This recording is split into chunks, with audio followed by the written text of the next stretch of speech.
मित्रांनो नमस्कार. मी पंडित प्रसाद जोशी, वास्तुज्योतिष तज्ञ.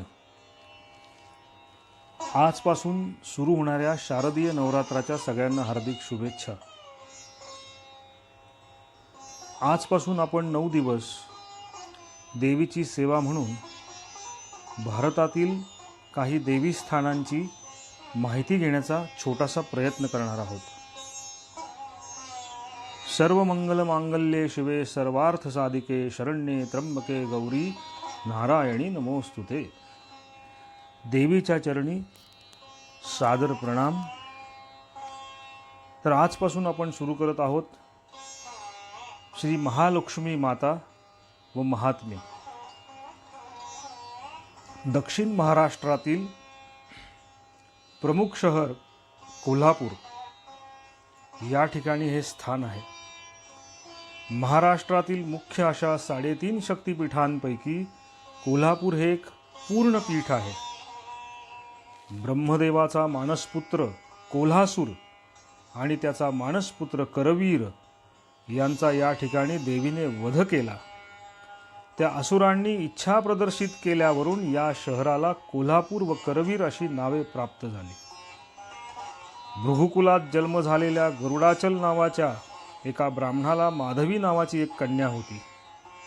ती पित्यासह वैकुंठाला गेली असता बालसुलभ स्वभावानुसार भगवान विष्णूंच्या शेजारी त्यांच्या पलंगावर जाऊन बसली.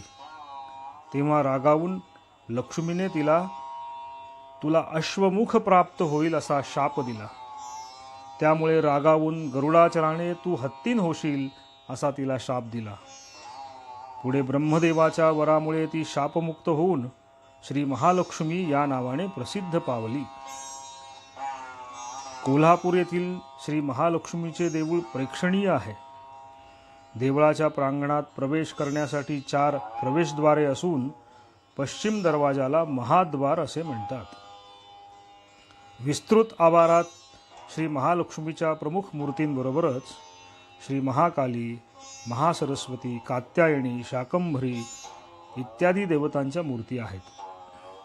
श्री महालक्ष्मी चतुर्भुज असून तिच्या हातात मातुलिंग, गदा, ढाल व पाणपात्र आहे.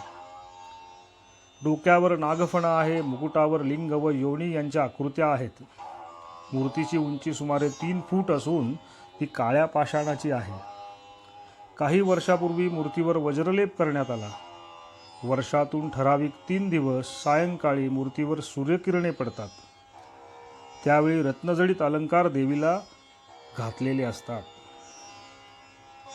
आजची ही नवरात्रातील पहिल्या दिवसाची सेवा मी महालक्ष्मीच्या चरणी अर्पण करतो आणि प्रार्थना करतो की सगळ्यांना उत्तम आरोग्य लाभू देत व सर्वांचं कल्याण होऊ देत. या देवी सर्वभूतेषु शक्तिरूपेण संस्थिता नमस्तस्यै नमस्तस्यै नमस्तस्यै नमो नमः.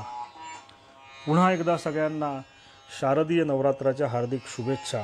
नमस्कार. शुभम भवतु.